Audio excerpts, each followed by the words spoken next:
जे शहरामध्ये तणावाचं वातावरण निर्माण झालेलं आहे ते वातावरण फैलाने किंवा इतर जे काही अफवा उडतात त्या अफवा उडवून आपण पसरवण्याचं काम करू नये।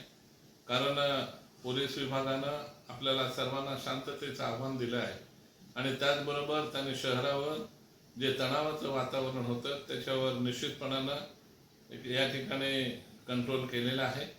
आणि आपल्याला सर्वांना माहीत आहे नंदुरबार शहर हे शांतताप्रिय शहर आहे, त्याच्यामुळे कोणीही अफवांवर विश्वास ठेवू नका आणि आपण सर्वांनी शांतता कशी नांदता येईल आपल्या शहरामध्ये त्या दृष्टीने आपण प्रयत्न करावा ही माझी सर्वांना नम्र विनंती आहे।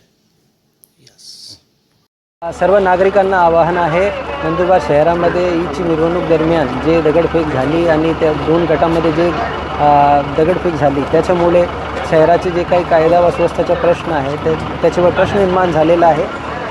आता परिस्थिती शांतता आहे, पोलीस बंदोबस्त पूर्ण शहरामध्ये तैनात आहे आणि परिस्थिती कंट्रोलमध्ये आहे।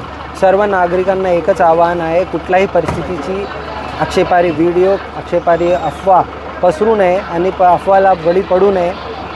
कोणी जर अफवा पसरवतील तर त्यांच्यावर कायदेशीर कारवाई सक्तपणे करण्यात येईल आणि या घटनेमध्ये जे काही जबाबदार आहे ते सर्वांना निष्पन्न करून त्यांच्या विरुद्ध कायदेशीर कारवाई करण्यात येईल। सर्वांना शांतीचं आव्हान देतोय, सर्वांच्या सहकार्य प्रशासनाला अपेक्षित आहे। एवढंच बोलतो। जय हिंद, जय महाराष्ट्र।